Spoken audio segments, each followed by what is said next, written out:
Tai mes neturim problemų. Sako, nu taip pat ir daug stresas.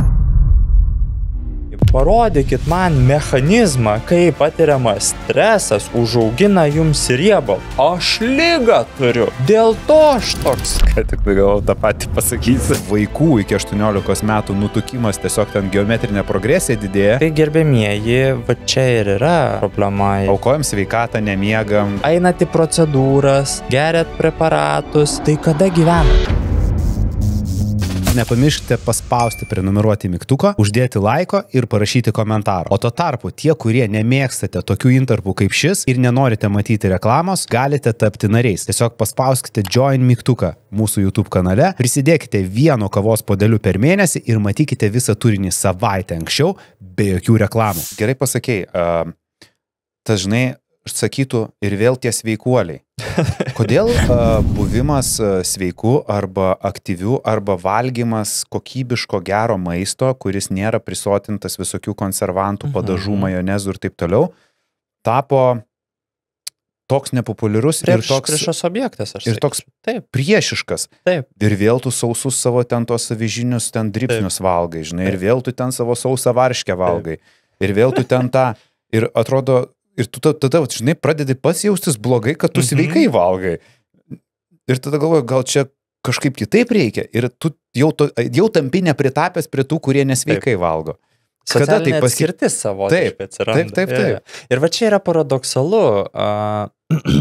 Žinai, aš dar šalia papildyti galėčiau, kad mes savo aplinkoje susiduriam su dar vienu fenomenu. Kai mums tenka, mokyti, dalintis tam tikrais į mitybą jau orientuotais komponentais, mes stebim labai įdomią dinamiką. Bet pavyzdžiui, kai su žmonių grupėmis tenka komunikuoti labai daug, pasakymas, toks jautrus lietuvio dūšiai, reikėtų atkreipti dėmesį į perteklinį, perdirbtos mėsos suvartojimą, toks elementarus sakinys. Perteklinis, perdirbtos mėsos suvartojimas, ypatingai raudonos. Reikia mažinti, keičiant sveikesnėm alternatyvom. Nesakom, kad nebevartokit. Atsisakyti visiškai. Ne, mes apie tai nekalbam. Mes šnekam, kad problemos kyla iš perteklinio suvartojimo, ar ne? Tai labai įdomus atsakas žmonių.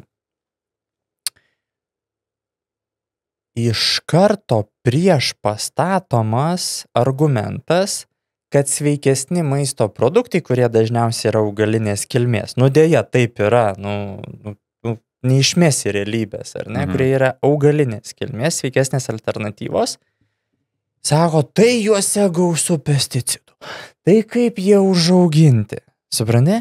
Aš visą laiką klausiu, o tai gerai, priimkim jūsų tą naratyvą, jis yra visiškai logiškas ir teisingas, o tai kaip buvo užaugintas ir pagamintas jūsų produktas, apie kurį šnekam? Ar pagalvojat? Ypač perdirbtos mėsos. Be abejo. Ne. Tabu. Visiškai.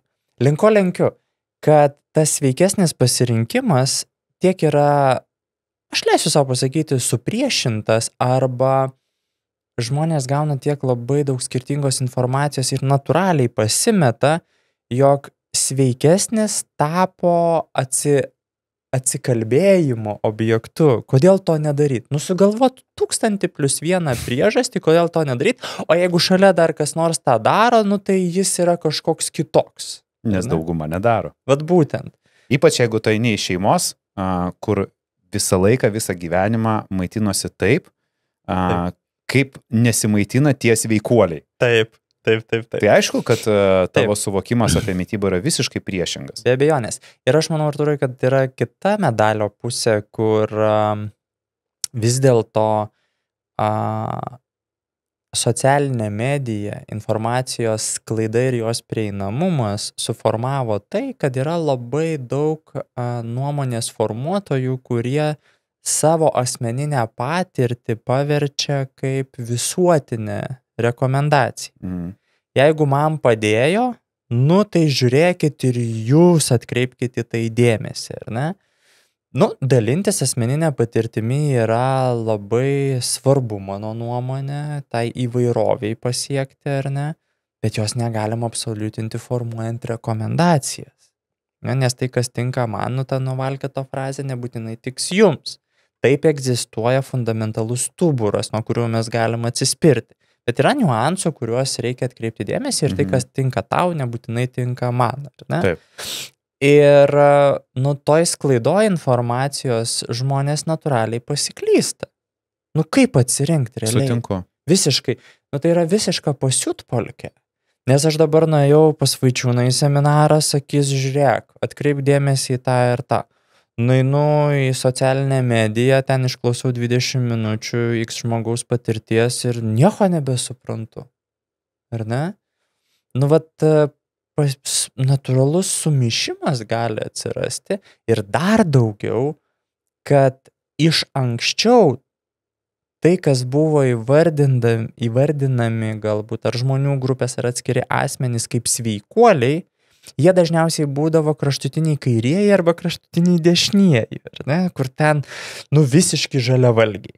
Arba ten visiškai tik sportuoja ir tik sportas išgelbės pasaulį, sveikatą ir kūną. Bet toks stereotipas yra, nes jeigu žmogus yra sveikesnis savo gyvenimo būdu, nu, tarkim, kažką tai aktyviai veikia, sveikiau valgo, taip. Tai nedaug dievė jį pamato valgantį pizzą, tai tu ir pizzas valgai. Viskas. Nukryžiuot. Tai tu tik 3 kartus sportuoji. Nu, bet tai to ir reikia, gyvenime taip. Būtinas balansas, reikia taip. Būti aktyviam, bet nereikia sportuoti 10 kartų. Tai daro profesionalūs sportininkai. Abejonės. Profesionalūs sportininkai lipdami ant scenos, jie valgo atitinkamą maistą, ten taip. Sausą ir panašiai, nes tai reikalauja jų sportas, taip. Jiem reikia išsiryškinti, atrodinti ant scenos, taip. Vienaip ar kitaip. Paprastam žmogui, kuris sveikai maitinasi ir valgo tos ankštinius tenai augalinius produktus, žiūri baltymus, taip toliau, jis taip pat gali sau leisti suvalgyti ir burgerį. Absoliučiai. Dėl to, kad jisai irgi gali. Taip.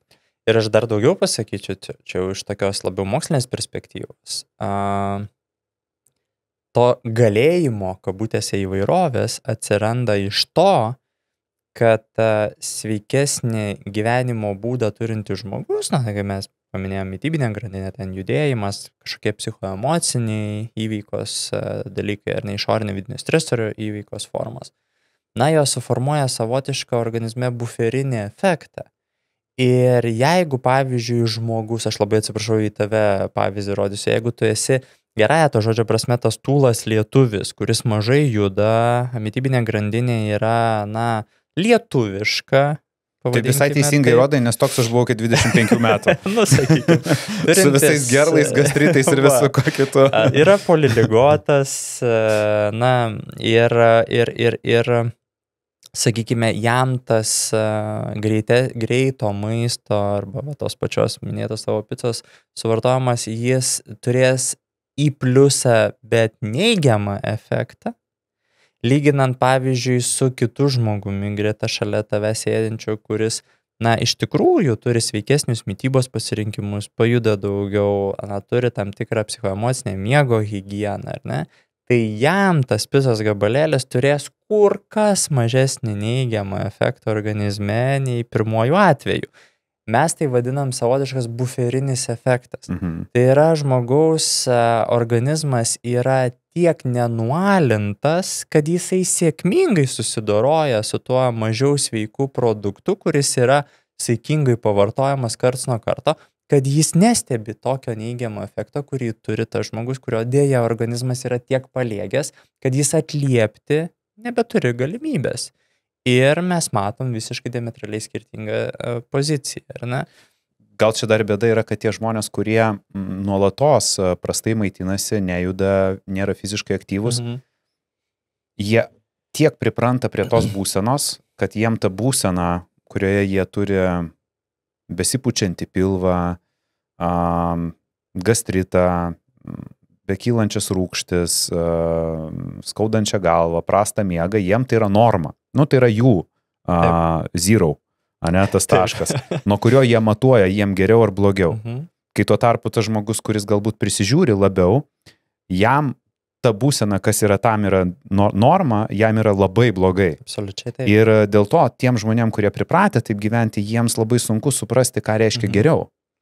Ir tada mes ir nesusišnekam turbūt šitos dvi grupės, nes mes negalim vienas kito jausmo palyginti. Aš negaliu perduoti jausmo, pasijaus, kaip aš jaučiuosi. Tas labai gerai matosi prie lėtinių sutrikimų.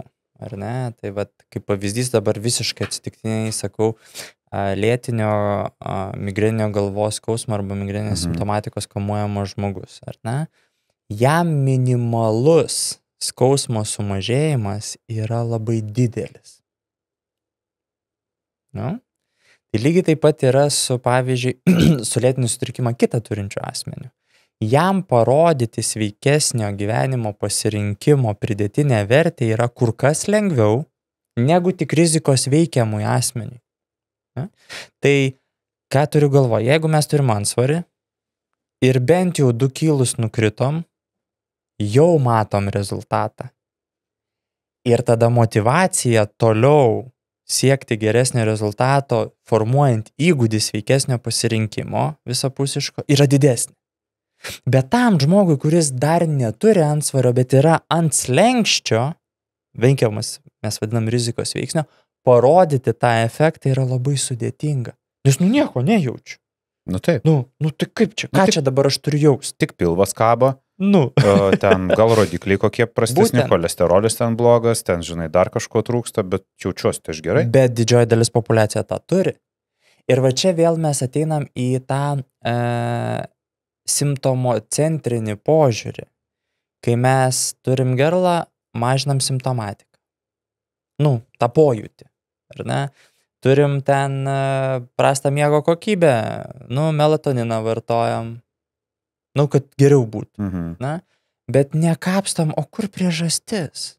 O tai kodėl staiga mano sistema pradėjo nukrypti nuo normos, pavadinkim taip, ar ne, nuo fiziologinės normos. Visą laiką paprašiau tabletę išgerti ir čia ir dabar išspręsti. Ir tą formuoja visa likusi visuomenė. Mano kaimynas, bičiulis, artimasis, va taip gydosi.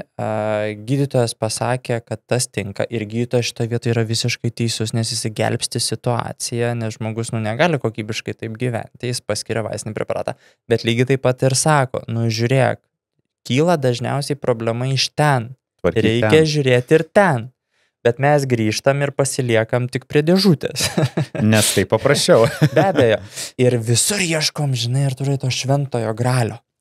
Bet to vieno preparato būdo arba tos vienos formos, kuri, pakeis vis. Bičiuliai, ar kada susimastėte, kad jūsų imunitetas yra kaip geriausias draugas iš Draugų serialo? Are you saying that you don't want to get with this? Bet kaip ir bet kuris draugas, jis gali pavargti. Švenčių stalas, šaltis, virusai skamba pažįstamai, tiesa, į pagalbą ateina maisto papildas Immuneis. Tikras jūsų organizmo superherojus. Viena tabletė per dieną ir jūsų imunitetas tampa stipresnis, pasiruošęs kovoti su virusais ir, tiesiog, padėti jums jaustis puikiai kiekvieną dieną. Tai visas mokslo ir gamtos sukurtas kompleksas. 450 mg ežiuolės, stipriausi antioksidantai, vitaminas C, selenas ir kiti, o poveikių pajusti jau po pirmųjų 4 savaičių. Ir jei norite dar daugiau jėgos, išbandykite maisto papildą Immuneis Extra, kuris pasirūpins ne tik imunitetu, bet ir padės kovoti su senėjimo požymiais. Šį mėnesį Immuneis maisto papildams yra -50% nuolaida mano vaistinė.lt svetainėje. Tu užsiminė apie viršsvorį. Ir man įdomu, ar yra koks matavimas, pavyzdžiui, žmonėm, kurie tiesiog, nesusigaudo arba bando save pagauti. Yra daug žmonių, kurie turi ten perteklinį riebalų kiekį. Jie nežino, arba jie net negirdėję, kas yra visceraliniai riebalai, kurie yra žiauriai kenksmingi, ir jie apima mūsų organus ir dėl to dar yra blogiau. Jų nepamatuosi taip paprastai. Bet, pavyzdžiui, žmogus, kuris dabar galėtų klausydamas laidą nusirengti prieš veidrodį, atsistoti ir pažiūrėti į save. Arba pasisverti, arba netgi nueiti kažkokius minimalius kraujo tyrimus pasidaryti. Kokie vizualūs arba kokie kraujo rodikliai kažkas parodytų, kad, žiūrėk, čia yra ta riba, kai jeigu dar tu vis nerasi laiko sportui, nepradėsi sveikiau maitintis, tai gresia ateityje lėtinėmis ligomis, kurios jau bus nebegrįžtamos. Nes žinome, kad, pavyzdžiui, nutukimas ir jau su nutukimo atėjusios tam tikro lygos, jos kartais būna negrįžtamos ir jos jau lieka, ne? Kur yra ta riba? Gal aš įvardinčiau pirmiausia pačią savistabą. Dabar pradedu ne nuo veidrodžio, o tai, kaip aš jaučiuosi su tuo savo kūno kompoziciją, kurią turiu. Psichologiškai. Čia neimam to psichosocialinio veiksnio, kur tu turi patikti savo toks, koks esi. Ne. Pabandom atsiriboti tabula rasa ir kaip aš tame jaučiuosi. Ar aš jaučiu, kad pavyzdžiui man iš tikrųjų sunku užsirišti batus. Bet tam reikia, supranti, šiek tiek, mano supratimu, sustoti, atsiriboti ir per save, savistaboj, įsižeminti.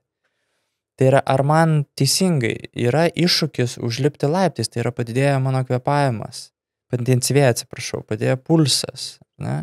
Ar man jau yra sunku nebeatsilikti nuo savo vaikų elementariai važiuojant dviračiu? Galbūt man jau yra per sunku 5 ar 7 minutės pamėtyti į krepšį su savo artimaisiais bičiuliais ar draugais. Galbūt man jau yra sunku atlikti arba kelia iššūkių atlikti eilinius buities darbus, kada man reikia pritaikyti aplinką tam, kad aš galėčiau kažką atlikti. Ar ne? Nes savistaboj pasižiūrėti. Jeigu, kaip tu sakai, atsistoti prieš veidrodį, kokie tie ženklai galėtų būti, tai be abejo, pirmiausia, meilės rankenos, kaip aš juokauju, tai yra, gal žino žiūrovai. Bet tada nemylės, nebus už ko paimti. Paskui, ta diržo srityje arba klubų srityje, pilvinėje dalyje, vyrams, moteriams ten šiek tiek skiriasi, tai yra tie pilvinis nutukimas arba pilvinis antsvoris vadinamas, ar ne, kai mes jau suformuojam darinį, kuris jau, kaip sakant, gyvena savo beveik atskirą gyvenimą nuo visos mūsų likusios kūno dalies. Aš dar pridėčiau vis dėlto, nepaisant to, kad, pavyzdžiui, turim pakankamai neblogą kūno fenotipinį kompleksą, aš dar pridėčiau, kad verta atkreipti dėmesį, neliguistiškai, bet verta atkreipti dėmesį į vidinę šlaunų dalis, jeigu juose yra per daug sukaupta riebalinio audinio, į tas pačias meilės rankenas ir apatinės rankos. Žinai, kodėl aš to paklausiau, nes dažnai būna, kuomet rodo kažkokius šou arba YouTube vaizdelius, kai yra labai nutukęs žmogus, kuris ten negali pajudėti, atsistoti iš lovos, arba ten tiesiog merginos, kurios ten verkia, žinai, tik tokia, kad jos turi didelį viršsvorį ir kad jos negali gyventi ten ir jom tai trukdo. Bet kodėl tas klausimas man kilo, nes, kaip ir tu sakai, savistaba. Ir kurioj, žinai, padėty, mes turėtume pastebėti, kad žiūrėk, čia jau man reikia pagalvoti, nes visi visą laiką užduoda vieną klausimą, bet kaip taip prisivalgyti arba kaip taip daeiti iki to, kad turėti tos 350 kg. Kada pradėti galvoti, kad jau gal laikas sustoti, žinai, nes aš pats suprantu, valgyti skaniai yra žiauriai geras kaifas. Nieko neveikti yra žiauriai faina. Ir lygiai taip pat aš mieliau pasirinkčiau pažaisti PlayStation'u, negu eiti į sporto salę. Nes šiandien po mūsų interviu aš susidėjau tašę, bet viduj aš taip tingiu, bet aš žinau, kad aš nueisiu, nes man reikia sveikatai ir taip toliau. Žinai, yra tas toksai balanso ieškojimas, nes aš nenoriu ateiti iki to taško. Tai čia iš keleto komponentų. Pirmiausia, tą pastebėti žmonėms tampa mano subjektyvia nuomonė vis sudėtingiau, nes visuomenė pradeda toleruoti antsvarį kaip normą. Grožio industrija, socialinės medijos industrija, įvairūs judėjimai, kurie sako, kad, aš suprantu, kad reikia save mylėti visokį, nes visokios gyvenimo aplinkybės lemia, kad mes turim vieną ar kitą nukrypimą nuo normų. Jų gali būti begalė. Ir nebūtinai jie bus susijęs su mūsų netinkama elgsena ir gyvensena. Ar ne? Ten genetiškai predisponuoti, galbūt tikrai rimtas sutrikimas, kuris lėmė, kad žmogus turi kūno svorį didesnį negu vidurkis arba jam reikėtų. Ar ne? Yra tokių situacijų. Bet ta liūto dalis, jai atpažinti populiacijai vyrai ir moteriai, kad aš jau esu šiek tiek didesnis ir tai gali turėti mano įtakos sveikatai, tampa sudėtinga. Nežiūrėk, Artūrai, viskas aplink sako, kad ir nuotraukos matomos, ir socialinės žinutės, ir judėjimai, kad didesnių yra norma būti. Supranti, va, čia va kažkoks įdomus fenomenas formuojasi. Bet tai matai, tai yra sakoma tiesiog tų žmonių, kurie neturi tame išsilavinimo, neturi tame jokių duomenų, jie gyvena tiesiog emociją, jie nesusiję visiškai su medicina, su mytyba, jie nesusiję net su kažkokiu treniravimu ar tiesiog su įprasta mytybos, nežinau, konsultanto specialybė, žinai, nutritionist to vadinamo, ne? Bet skaičiai, kurie kalba tai, kad kuo žmogus liesesnis, tuo jis ilgiau gyvena. Taip. Jeigu pažiūrėsime visus interviu, kur, gal Čerčilis toksai, žinai, išimtis iš visų, bet šiaip jeigu pažiūrėsime interviu, kur yra 120 metų, 115 metų seniukai, kurie net gal su cigaretė sėdi, bet jis bus toks sudžiūvęs, jis bus kūdas. Ir tai rodo rodikliai, tie visi blue zones rodo, kad liesiausi žmonės ilgiausiai gyvena. Tai reiškia, statistika rodo, kad jeigu tu nori būti gyvenantis ilgai ir sveikas, tu turi būti liesas. Ne? Taip rodo skaičiai. Ir įrodinėti, kad būti sveika yra, ir sverti labai daug, tai yra priešingybė tam, ką sako statistika ir medicina ir mokslas. Absoliučiai taip, ir mes Lietuvoje sakom, tai mes neturim problemų. Tai kur jūs čia matėt pilną nutukusių žmonių kaip Dažnai Amerikoje, girdžiu šitą. ar ne? Kur jie?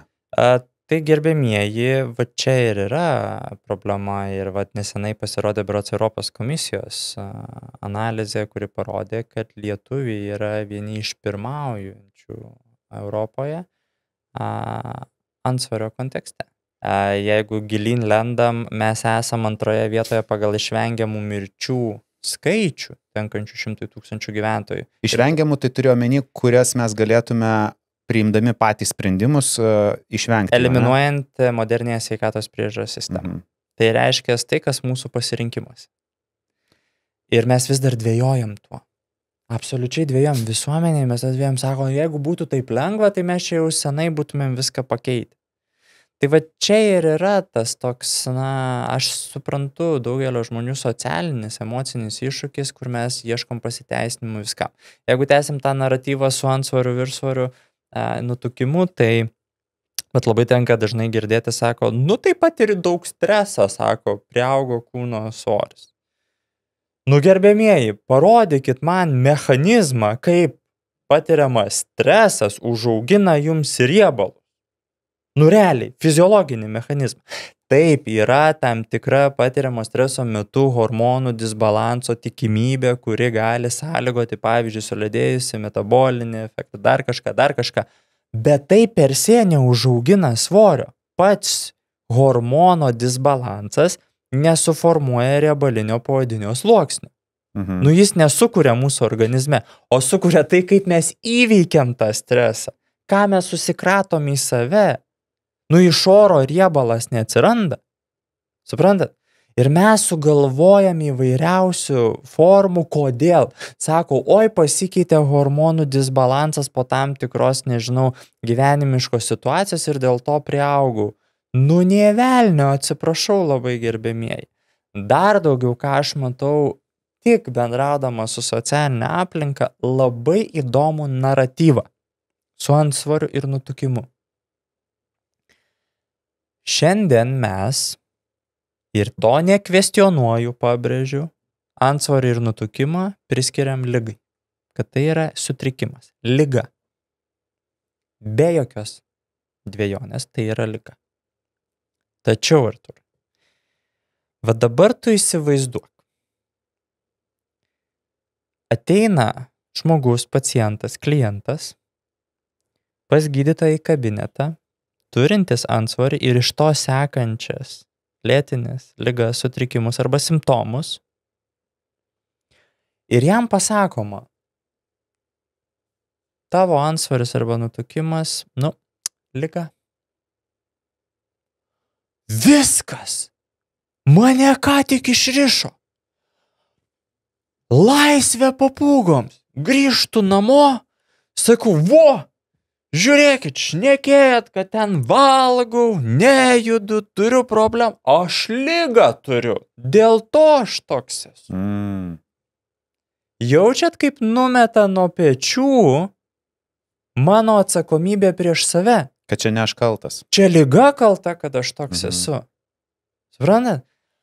va tas socialinis atsiranda naratyvas, kad, taigi sergu, nieko čia su tuo nepadarysi. Ir ateina Artūras ar kitas specialistas ir sako, žiūrėk, galima, nes tai yra tavo pasirinkimo objektas. Mes galime gerinti tavo situaciją. Aš sergu, gerbėmieji. Apie ką jūs? Žinai, man hormonų tavo paliesta tema patiko, nes tikrai labai dažnai girdim, kad ten tam tikri hormonai geriant antidepresantus, žinai, pasikeičia. Ir ten jau linksniuojama tai, kad ko net ten tas svoris 10 kg gali užaugti. Bet gal mes galėtume patikslinti, nes pavyzdžiui, hormonas leptinas, jo išsiderinimas dėl prasto miego ir taip toliau, gali padaryti įtakos medžiagų apykaitai ten, bent jau kiek aš domėjausi, iki ten 13-15 procentų, taip. Tai kaip su kitais hormonais? Tai ką turim omeny dabar su tais 15 procentų? Tai jeigu žmogus gali suvalgyti per dieną 2,5 tūkstančio kalorijų, tai jeigu jo hormonų sistema išsiderinus, tai jeigu taip vertintume skaičiais, jis galėtų suvalgyti 2300. Tai 200 kalorijų, pusę kilogramų riebulo ir 3,5 tūkstančio kalorijų, tai įsivaizduokite, kad per savaitę jūs net ir pusės kilogramų nepriaugsite to svorio. Ir kaip būna per mėnesį priauga 7 kilogramus, apkaltina hormonus. Taip. Tai vat realiai, kokį mes prieaugį galime tikėtis, jeigu sutriko hormonai dėl kortizolio, dėl leptino ir taip toliau. Kas tas realus skaičius, kur, žinai, sakytum, taip, tai yra galėjo to būti streso pasiekmė, bet tai yra vat kiek? Sunkiai pamatuojamas dėl labai pragmatiškos priežasties, taip yra galima išmatuoti. Aš manau, kad reikia pradėti nuo atskaitos taško. Priimkim dėmėn, kad turim situaciją, jog iš tikrųjų dėl tam tikrų nukrypimų nuo normų turim įvairiausių organizme esančių hormoninių sistemų disbalansą. Ir užnulinkim maisto patekimą į sistemą. Priaugsit svorio? Aš galiu pasakyti, kad ne, bet turbūt yra tikinčių, kad gal vis tiek priaugs. Tai vat, realius pavyzdžius, sakykime, kad suprastumėm, iš kur ateina tas prieaugis svorio, kai yra hormonų disbalansas. Kai pradedam įvesti 2,5 tūkstančio kalorijų, 2000, tai kitaip sakant, žmonių kalba, maitinamės, tai lemia, kad sulėtėjusi medžiagų apykaita dėl hormonų disbalanso. Kiti veiksniai lemia, kad iš suvartoto maisto mes formuojam antsvorį, nutukimą. Bet ar pats hormonas lėmė? Ne, mūsų elgsena šitoje situacijoje lemia, ar mes priaugame svorio ar ne. Ir lygiai taip pat, pavyzdžiui, kaip yra, susižeidus ten klubą, kelį, koją, patyrus bet kokią didesnę traumą, mums tenka, tikrai lovos režimas ten, sakykim, kitiems žmonėms iki pusės metų. Taip, judėjimo sumažėjimas visiškas, nebėra galimybės tą padaryti, ar ne? Ir kodėl vieni priauga svorio ir kiti ne? Sako, tai jo medžiagų apykaita geresnė. Vėl grįžtam į nulinį tašką.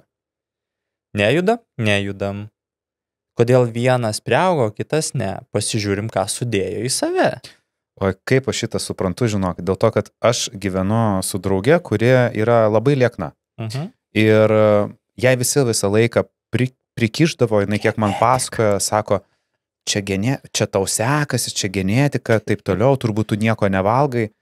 Ne, jinai tikrai valgo, bet jinai turi tokį saiką. Jinai, pavyzdžiui, pasidaro košę, jinai pusę indelio suvalgo, jinai sako, aš jau pavalgiau. Ir jinai palieka, aš sako, suvalgysiu rytoj arba vakare. Tarkime, įsideda į lėkštę maistą ir jinai įsideda tiek, kiek jai reikia. Ne tiek, kiek akis mato ir kiek reikia. Ir jinai valgo tada, kai jinai jaučia poreikį. Tai reiškia, kai jinai jaučia, kad nori valgyti, jinai tada valgo. Jinai gali, pavyzdžiui, nevalgyti 8 valandas. Bet jinai pavalgys, bet ne tai, kad, žinai, kaip būna tas efektas, kai tu nevalgai visą dieną ir atidai šaldytuvą ir atrodo, jį visą suvalgysi. Taip. Pas ją tokio nėra. Jinai vis tiek suvalgo tiek, kiek jai reikia. Dėl to ir jinai nepriauga to svorio. Aš tuo tarpu esu tas žmogus, kuriam kiek dėsi, tiek suvalgysi. Dėl to aš turiu save kontroliuoti. Taip. Ir mes labai skirtingi, bet aš tikrai galiu pasakyti, kad tie žmonės, kurie liekni, jie tiesiog mažiau valgo. Sėkmės priežastis tavo konkrečių pavyzdžių yra abiejų ta pati suvartojamas kiekis. Taip. Ar sąmoningai ir nesąmoningai? Be abejo. Aišku, dar vienas labai svarbus niuansas, kuriame esam paklydę iš to išplaukiantis, tai yra tos pačios maisto produktų grandinės pasirinkimas. Ką tu renkiesi valgyti? Be abejo, nes net ir mažai ir sąmoningai vartojant nepalankius maisto produktus, pasiekti norimo rezultato tikriausiai bus sudėtinga. Bet žiūrėk, ar tai tiesa, kad jeigu mes, tarkime, matuokime energetinę vertę, nes daugelis vis tiek žmonių kažkokius ten planus turi, kažką tai ten užsako, kažkokius ten maistą į namus ir visur matuojama kalorijom, net ir visur ant produktų yra kalorijos, ne?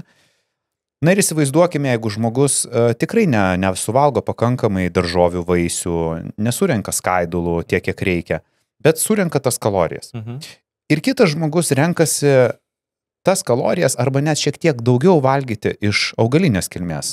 Tarkime, vakare prisipjausto daug daržovių, morkų, ten paprikų, dieną valgo ten košės, visokius grikius, taip toliau. Ar tas žmogus, kuris valgys perdirbtą maistą, bet surinks 2,5 tūkstančio kalorijų ir tas, kuris valgys va tokį natūralų maistą, daugiau turinti ląstelienos tūrio, gal sveikatai palankesnį, ir jisai valgys 2,5. Gali būti, kad jam net kris svoris ir jisai labiau suvirškins ir jis net galėtų suvalgyti 3,000 ir būtų toks pat poveikis kaip nuo 2,5? Aš būsiu labai nepopuliarus. Aš sakysiu taip, bet šitoj vietoje sukelsiu dviejonę. Gyvensenos medicinos klinikinėse praktikose už Atlanto nėra skaičiuojamos per se kalorijos. Va čia yra labai įdomu. O žiūrimas maistingumas. Ir tai yra du skirtingi pasauliai. Ką turi maistingumą? Makroelementus? Mikro-makroelementai, vitaminai ir kaip, kokia forma, čia antras dalykas, patekę į mūsų organizmą produktai atsipalaiduoja.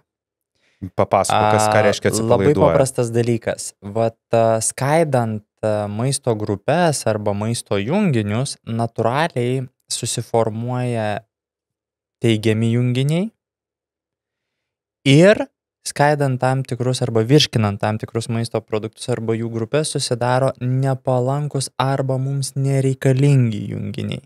Ar gali kokį pavyzdį duoti? Kaip pailiustruosiu labai buitiškai, įsivaizduokit, jūs nusprendėte užkurti židinį. Na, tai norint židinį užkurti, reikia malkų. Malkos yra žaliava, maistas. Teisingai. Tai mums užkūrus išsiskiria, degant malkoms, išsiskiria du teigiami junginiai. Tai yra šviesa ir šiluma. Teisingai? Bet susidaro ir nepageidaujami junginiai joms degant. Tai yra smalkės dūmai, paprastai sakant. Ir kai viskas sudega, lieka kas? Pelenai. Pelenai. Tai labai panašiai vyksta ir virškinant maisto produktus. Egzistuoja maisto produktų grupės, kurios virškinant dideliais kiekiais vartojant išsiskiria labai daug nepalankių junginių. Tai būtų L-karnitino ir cholino grupės junginiai. Tai yra didžioji dalis sočiųjų riebalų ir gyvūninės kilmės baltymų. Kai jų labai daug žmonės suvartoja arba žmogus suvartoja, mes šnekam vėlgi apie perteklinį vartojimą, skaidymo metu arba pavyzdys su židiniu virškinimo proceso metu susidaro, tie teigiami arba pozityvūs reikalingi junginiai, bet ir susidaro mums labai nepalankus didelės koncentracijos junginiai, kaip trimetilamino oksidas, NEO5-GC-SOCS3, tai yra ta vadinama pro-inflammation factor arba viduląstelinį sisteminį uždegimą inicijuojantis junginiai. Ir jeigu mūsų organizmas nuolat gauna šitų junginių, virškinimo trakte susidaro daug nepageidaujamų junginių, kurie dar turi ir akumuliacinį efektą, yra kaupėsi organizme, mes turim neigiamas pasekmes. Kiekvienas iš mūsų, ir žiūrovas, nuspręstų paeksperimentuoti labai paprastai ir to ateisiu į atsakymą į tavo klausimą, padarytų savo šaldytuvo ir vienos dažniausiai varstomos spintelės mise en place, kaip mėgsta šefai sakyti. Tai yra jos turinį sudėtų ant stalo. Tai aš 8 atvejais iš 10 esu įsitikinęs, leidžiu savo taip džiazuoti, kad pas jūs dominuos kas? Pienas ir pieno produktai, mėsa ir mėsos produktai vairiom formom, pusgaminiai, dešros, dešelės. Dar žiūrint, kokie pieno produktai. Tai mes jau į tai nebesigilinam. Žiūrim bazę. Kas dominuos, ar ne? Ir dominuos bulkinės struktūros ir baltų miltų produktai. Ne, tai ten nepilna grūdžiai makaronai, visokios kepiniai, šmepiniai, balti miltai ir būtent batonai ir taip toliau. Tai va čia yra realybė. Ir jeigu mes pasižiūrim į lietuvių mitybos įpročius, juos galim gerai atpažinti viešo maitinimo įstaigose. Kas yra patiekiama dienos pietums. Ir ne tik restoranuose, dienos pietums ir taip toliau. Ar ne tie patys produktai dominuoja? Aš gal esu vėlgi už tai, kad nereiktų demonizuoti cukraus, bet tik tiem, kurie yra aktyvūs, nes dažnai tai būna, žinai, kaip irgi absoliutinama visiems ir būna žmonės, pavyzdžiui, labai intensyviai sportuoja, daug bėgioja, taip toliau, jie pradeda bijoti to paprasto cukraus, tada jaučia tokius krešus, nes nespėja atsistatyti, negali greit atsistatyti, ką jau daug kas žino, kad, žinai, sportininkai ir naudoja greitą cukrų tam, kad greit atsistatyti ir taip toliau. Tai va šitas gal reiktų, žinai, kad neišgazdinti visų, bet tie, kurie galbūt yra pasyvūs, tai faktas, kad reiktų vengti. O vat su saldikliais. Tai mūsų laidos rėmėjas viena sąskaita domisi. Ar mes turime aiškių įrodymų, man bus įdomus tavo atsakymas, ar mes turime aiškių įrodymų per 60 metų jau taip, kai buvo sacharinas išrastas, ne? Per šitų 60 metų aiškių įrodymų, kad tai kenktų sveikatai. Tom dozėm, kurias leidžiama vartoti ir be tų tyrimų, kur atlikta su 120 000 kartų viršiančio dozę ant žiurkių. Taip. Žiūrėk, aš galvoju, kad yra protingumo kriterijus. Pavienių tyrimų mes tikrai turim apie tai, kad tam tikros grupės sutrikimų turintiems asmenėms tai gali būti pozityvu ir gali būti priešingai, nelabai palanku. Pozityvu, tai aš įsivaizduoju nutukimą turintiems, ne? Galbūt. Bet čia yra galbūt.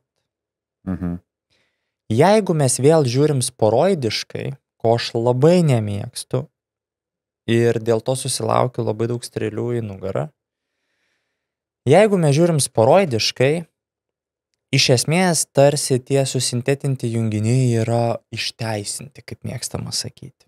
Ar ne? Nes savyje neša 0 kalorijų, bet yra saldus. Tai kas čia gali būti blogo?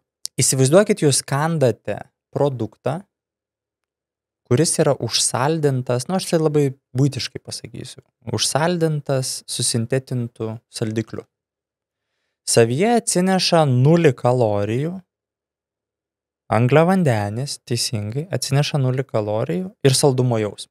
Idealu. Teisingai. Atsikandom, chemoreceptoriai burnoje jau signalizuoja į centriuką, kad, ateina maistas. Mes virškinam, Artūrai, ne maistą, ne daiktą, o cheminių junginių grandinės. Tai kai kandam obolį, tai skrandis nesako, ateina obolys virškinsiu. Ne, tai mes obolį pavadinam oboliu, jis atpažįsta cheminių junginių grandinės. Ar ne? Tai dabar kandam produktą, kuris yra užsaldintas arba saldintas susintetintų junginių, prisimenam, 0 kalorijų, angliavandenis ir saldu. Suvokimas. Chemoreceptoriai atpažįsta, kad ateina angliavandenis. Vadinasi, ateina kas? Maistas arba cheminių junginių grandinė, kurią reikės apdoroti. Siunčia signalą centriukui. Centriukas jį apdoroja ir sako, ateina cheminių junginių grandinės, kurias reikia sistemoje apdoroti. Tai reiškia žmonių kalba suvirškinti. Įjungia ką? Virškinimo traktą ir sekretuojančias liaukas tam, kad pasiruošti ateinančiam cheminiam junginiui, kurį reikės suvirškinti. Nusileidžia tuščias kalorijas, 0 kalorijų turintis angliavandenis į pilvą. Ką virškinti? Ką virškinam? Kas tada nutinka? Sistema tai jau užkurta, teisingai, nes centriukas gavo informaciją. einam kaip chamiakai tada aplink resursus šaldytuvo ir ieškom, kuo nuraminti užkurtą virškinimo sistemą, nes ten nukeliavo nulinis produktas. Ar jūs, kaip ir mane, vargina kiekvieną mėnesį jungtis prie įvairių komunalinių portalų ir atlikti skirtingus pavedimus? Viena sąskaita, kad viskas būtų paprasta, saugu ir jūsų namų finansai suvaldomi vienu prisijungimu. Įsivaizduokite, vienoje paskyroje galite susijęti visų savo bankų sąskaitas ir matyti jų bendrą suvestinę. Arba, jei norite, filtruoti kiekvieną atskirai. Geriausia viso to dalis – sistema automatiškai išskirsto jūsų išlaidas į skirtingas kategorijas. Tad akimirksniu matote, kam ir kiek pinigų išleidžiate. Geras, ne? Be to, viena sąskaita suteikia galimybę nemokamai kaupti visus svarbiausius dokumentus saugykloje. Taigi, išblukusių čekių ar pamestų sutarčių problema jau yra praeitis. Viena sąskaita įrankis prieinamas tik už 2,99 € per mėnesį, o saugykla visiškai nemokamai. Tad nuo šiol visus savo finansus tvarkykite vienoje vietoje. Tiek svetainėje vienasąskaita.lt, tiek naujoje mobilioje programėlėje. O mes grįžtam atgal į pokalbį. Aš sutinku su tuo, ką tu sakai, tuo atveju, jeigu tai yra gėrimas, kuris, na, iš tiesų turi nulinę vertę. Bet jeigu, tarkim, aš kepu kažkokį kepinį, Taip. kuriame yra liesa varškė, miltai, ten, nežinau, avižos smulkintos, kepuosi sūrio pyragą. Ir aš noriu saldumo. Bet aš, laikausi dietos, man reikia mažinti kūno svorį ir aš noriu saldžiau. Ir aš tenai įsilašinu stevijos arba ten įsipilu to pačio saldiklio sacharino. Aš jau gaunu maistą su tuo 0 kalorijų saldikliu. Ašgi virškinsiu varškę, ašgi virškinsiu avižas arba miltus. Taip. Mes paimam puzlės detalės ir atskirai su jom sėdim, nematydami didelio paveikslo mes labai ilgai užtruksim sudėlioti. Aš žiūrėk, mes šnekam pirmiausia apie įvairovę ir panaudoti tai, kas yra sveikatai palanku, o ne ieškot alternatyvų. Pirmiausia, nori mest svorio, užtikrink įvairovę, o nežiūrėk į kalorijas. Jeigu užtikrinsi įvairovę, pasirinksi maisto produktus, kurie yra didelio maistingumo, mažo kaloražo, natūraliai mažiau suvalgys ir nebereikės galvoti, ar tu ten įpyliai susintetinto saldiklio ar ne. Čia pirma. Antra.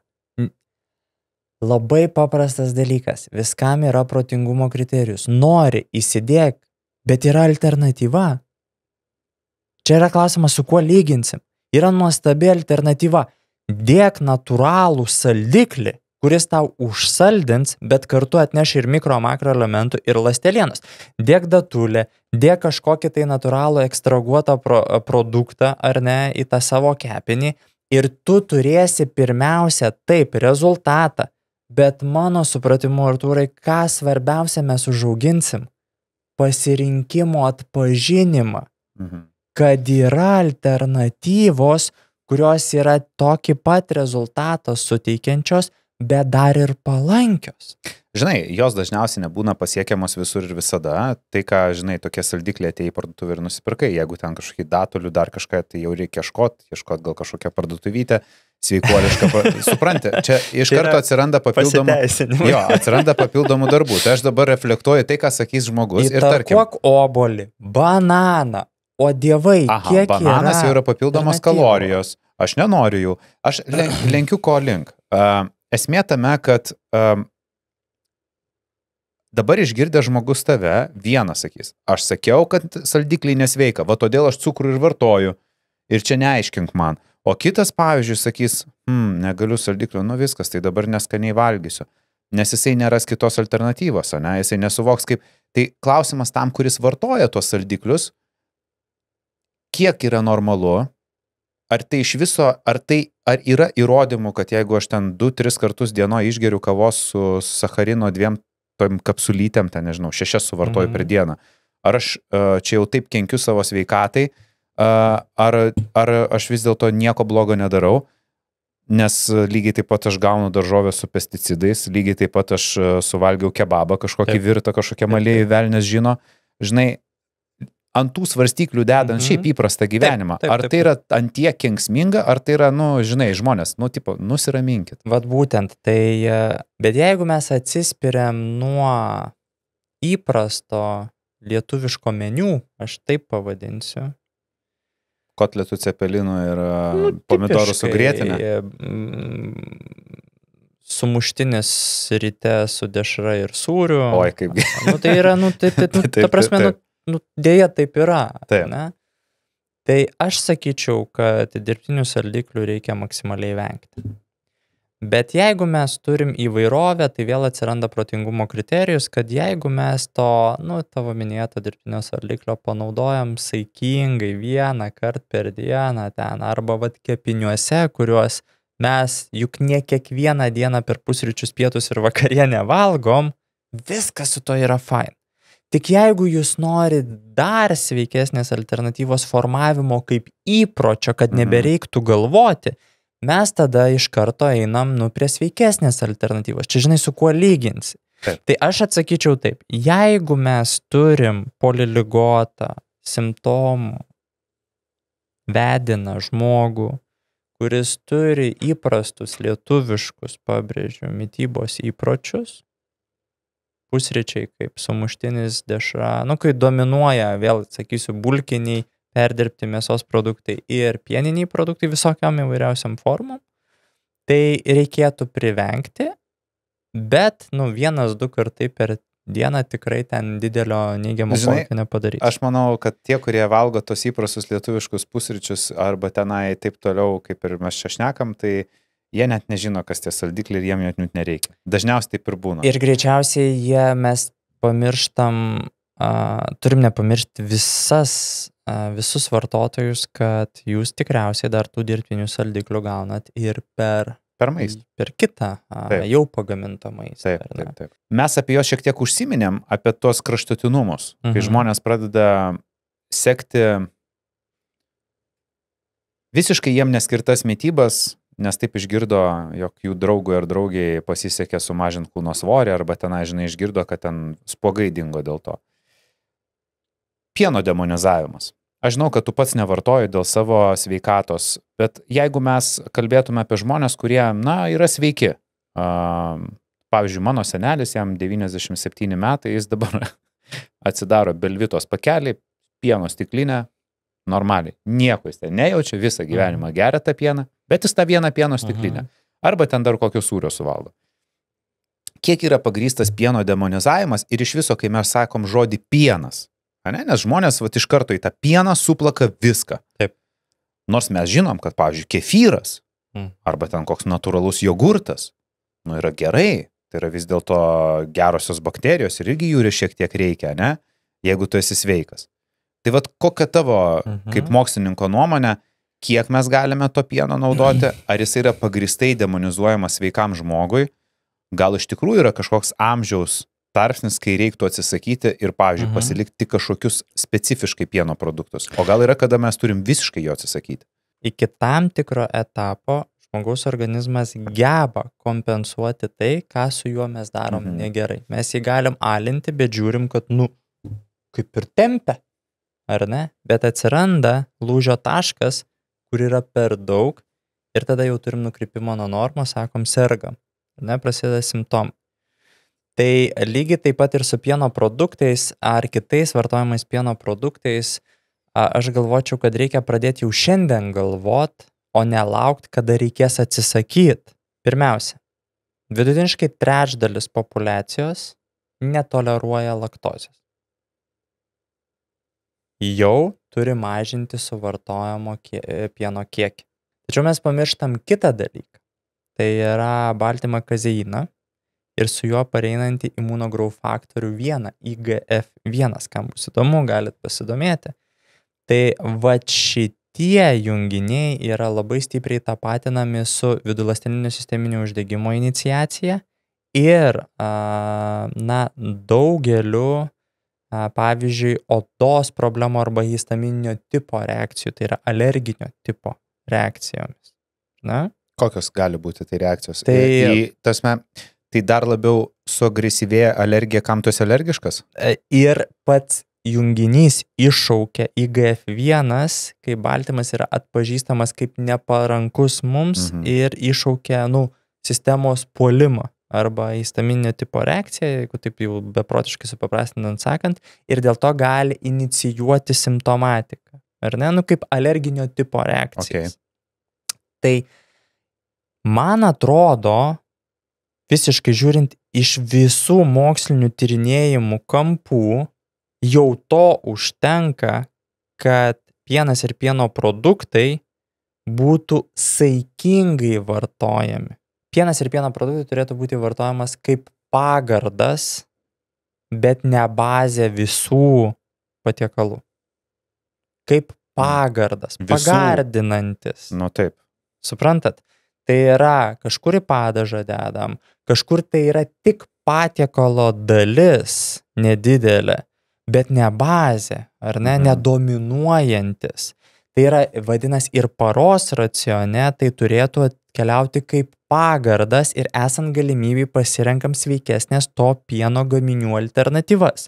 Renkamės ne, pavyzdžiui, fermentinį sūrį, kur beveik 50% yra tiesiog sotieji riebalai, o renkamės, pavyzdžiui, kokį nors avies sūrį, ar ne, kaip pagardą paskaninant mūsų, ar tai salotas, ar tai patiekalą, užsibarstom kažkokį tai kiekį, ar ne? Tai jau čia net nekalbam apie tuos perdirbtus, kur sūreliai, pienai, visokie ir taip toliau. Be abejo, ten jau pridėtinių cukrų ateina ir taip toliau ir panašiai. Apie natūralius. Jeigu, pavyzdžiui, saikingai vartojant pieno produktus, kokius tu išskirtum, kurie yra saugus ir žmonės tikrai gali naudoti? Aš manyčiau, kad avies ir ožkos sūris yra geresnė alternatyva, pavyzdžiui, fermentiniams įvairiausiams sūriams. Aš jau nebešneku apie riebalų mišinius, kuriuos mes vadinam sūriais. Arba riebalų mišiniai, kurie yra vadinami be abejo. Jų gausa yra milžiniška. Ir kartais žmonės, tiesiog natūraliai, be patoso suklysta, sakydami, kad arba galvodami, kad čia pieno produktas tik ar ne, bet kai pasižiūri ten, to pieno kaip ir nelabai yra likę. Tai atpažinti šitas alternatyvas, ar ne, sakykime, jeigu renkamės jogurtus, tai be abejo, mes renkamės neprisaldintus, neperdirbtus produktus, bet jie vėlgi neturėtų ateiti kaip patiekalų bazė, o kaip papildinys. Pilnai sutinku, čia visame kame kraštutinumai visą laiką yra blogai. Lygiai taip pat prieiname prie kitos temos, tai yra glitimas. Ir aš nežinau, čia yra mano gilus įsitikinimas, kad visi tie netoleravimo testai yra toksai biškis skemas. Ir žinai, net man atrodo, jeigu prieš netoleravimo testą aš savaitę laiko privalgyčiau glitimą ir ateičiau pasidaryti testo, man parodytų, kad aš netoleruoju glitimą. Ar galiu pasidalinti? Prašau. Ateina kolegė, mokslininkė, susitinkam. Ir jinai man sako, žiūrėk, Tomai, aš viską suprantu ir žinau, man tik įdomu tavo nuomonė. Ir aš matau imunoglobulinų pagrindų padarytą netoleravimo testą, bijau dabar sumeluoti, berods 56 rodikliai. Ar ne? Produktai, pavadinkim jas taip, ar ne? Ten 2 puslapiai. Ten galime rinktis tarp 200, 300. Taip. Man atrodo, ten buvo 56. Turbūt ir ar grupės išskirtos. Gal net ir tai buvo. Ir yra suformuotas atsakymų rezultatas, suformuotas šviesoforo principu žalia, geltona, raudona. Ar ne? Tai suprask, tinkamas vartot žalia, geltona reiktų mažiau suvartot, raudona eliminuoti. Ar ne? Ir aš tiesiog skaitau, o šitą kolegę pažįstu, daugiau negu 16 metų. Ir taip keistai žiūriu, pavadinkim Daiva vardu, sakau, Daiva, negali būti. Kas įkrenta į akis? Visos sėklos ir ypatingai riešutai yra žaliojoje zonoje. Žaliojoje zonoje. Vadinasi, galima vartoti. Jokios rizikos ne. Daiva visą gyvenimą nuo gimimo yra hiperalergiška riešutams. Tai yra anafilaksinį šoką sukeliantis junginys. Ji, kiek tai yra įmanoma, maksimaliai vengia šitų produktų savo mitybos racione. Tai natūralu, juk sukelia audringas reakcijas, ar ne? Bet tuo tarpu avokadas, kaip pavyzdys, yra raudonoj zonoj. ji beprotiškai mėgsta avokadus. Tai jos tyrimai patvirtino mano šitą įsitikinimą. Gerai. Tai aš noriu pratęsti tuomet. Neabsoliutinam.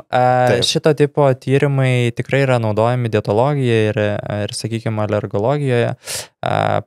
Pavyzdžiui, bet tai gal čia skiriasi šitiek alergija ir netoleravimas? Be abejo, tai yra skirtumas? Be abejo, yra skirtumas, bet jie yra taip naudojami ir pavyzdžiui, kai kuriuose klinikiniuose centruose man matytose už Atlanto, jie yra skeptiškai vertinami dėl mano minėtos pavyzdžio arba galimos tokio jautrumo mažo, dėl savo būtent metodikos, kaip jie vertinami yra, bet jie yra naudojami, pavyzdžiui, simptomatikai patvirtinti.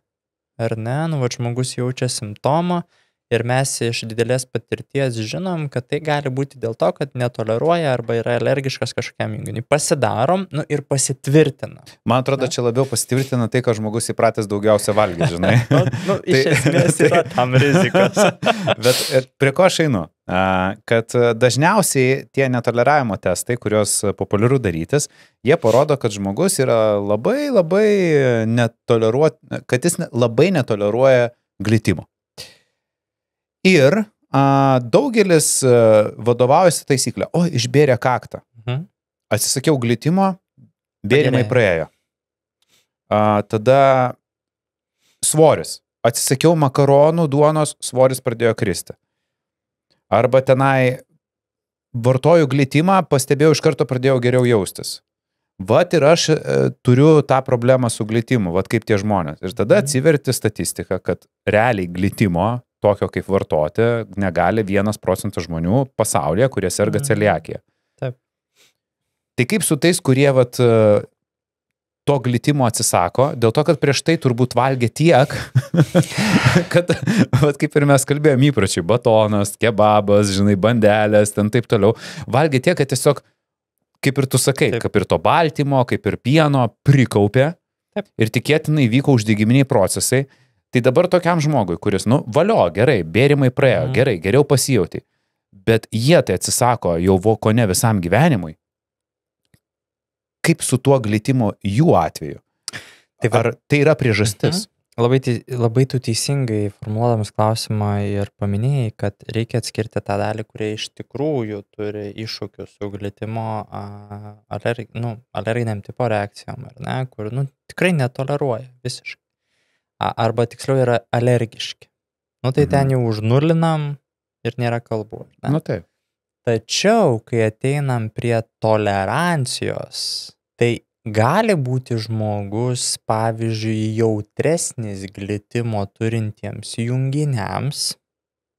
Ar tai reiškia, kad jis yra alergiškas? Ne. Tiesiog egzistuoja suvartojamas kiekis, prie kurio žmogus jau jaučia simptomatiką. Jeigu suvartoja tiek, jaučia, kad turi diskomfortą, ar ne, prastesnis virškinimas, kaip ir sakė, odos problemos ir taip toliau.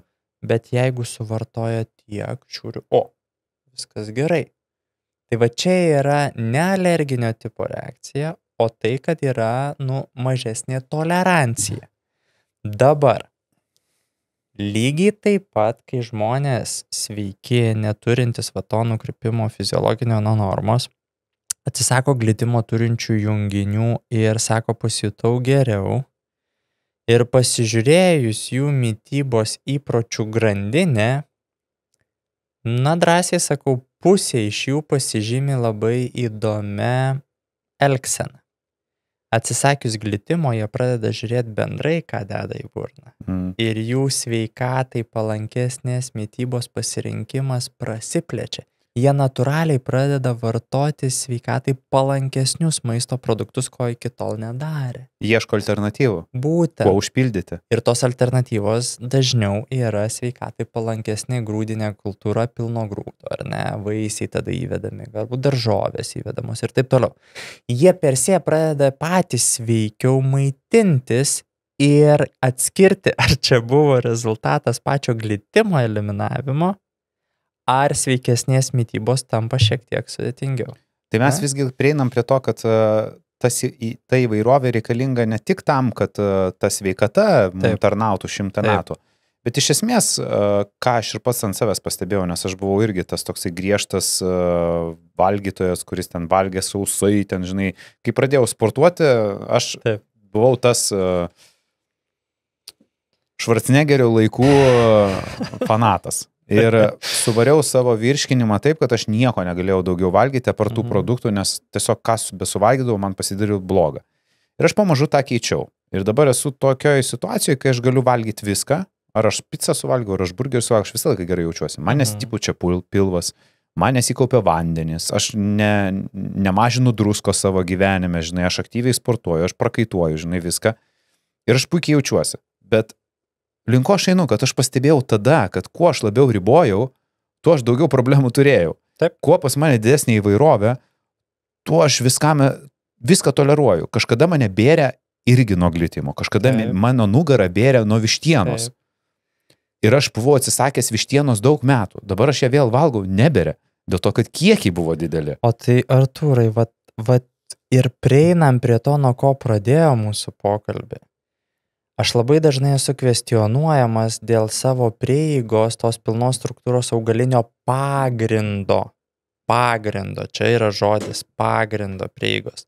Bet dabar gerai pagalvokim, pilnos struktūros augalinio pagrindo mitybos principai, tai nėra ta pati Viduržemio jūros, tai nėra ta pati DASH, kuri klinikinėse praktikose naudojama, tik mes nesusikalbam, suprantat? Nes žiūrim į detalės, bet ne į visumą. O tai ką tu pasakysi tiem, kurie yra už carnivore dietą, kurie yra už keto dietą, kur šito pagrindo nelieka? Prieš prieinant prie to, bet tu labai teisingai paminėjai, apie ką mes ir diskutavom viso pokalbio metu, kad įvairovė, neturint lėtinių sutrikimų, mes neinam į tuos gilius sutrikimus, bet ir ten yra tam tikrų labai įdomių dalykų, bet ta įvairovė ir yra atsakymas, kad jeigu mes jaučiam, jog pavartojus daugiau vištienos turim kažkokią simptomatiką, pavartojus daugiau grūdinių kultūrų, kurios turi savyje glitimo, turim simptomatiką, prieinam prie įvairovės išplėtimo maisto produktų grupių, tai ką sudarom, mažiau suvalgom ir glitimo turinčių junginių, nes įvedėm įvairovę į savo bliūdelį, ar ne?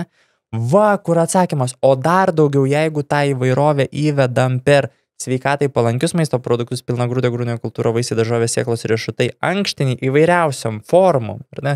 Kiek pasiūlos turim gamtoje, mes kartu gaunam polifenolių, beta-gliukanų, fitosterolių, tirpios, netirpios ląstelienos, užmaitinam savo mikrobiotą, ar ne? Kartu ir gerinam mikroflorą. Na, mažinam proinflammation arba vidinį sisteminį uždegiminį procesą, gerinam virškinimą traktą, skatinam, ar ne, tą pačią homeostazės pusiausvyros palaikymą, ar ne? Mes suteikiam tą vadinamą dar plus buferinį efektą ir turim kokį galutinį rezultatą. Mažai suvalgom produktų, kurie turi neįgiamą efektą arba turėjo simptomatiką, kuri buvo mums nepalanki. Dar daugiau gavom produktų, nes juos keitėm į palankesnius, kurie turi teigiamą pridėtinę vertę. Ir kai einam su bičiuliais, draugais, artimaisiais kažkur tai į restoraną, kavinę pavalgyti, nejaučiam tavo minėto neigiamo efekto. Nu tai tas glitimas ar tas pieno produktas įkrenta į tą visą puokštę ir jisai paskęsta tenai. Ir tu jo nejauti. Nes jo įkrito labai nedaug, o prieš tai būdavo va tiek, nes mes maitindavomės 5-6 produktais ir įvairiom jų variacijom. Žinai, ten, nežinau, šiandien kotletas, rytoj zrazas, poryt įkimšta paprika su tuo pačiu kotleto turiniu, nu tai ta pati.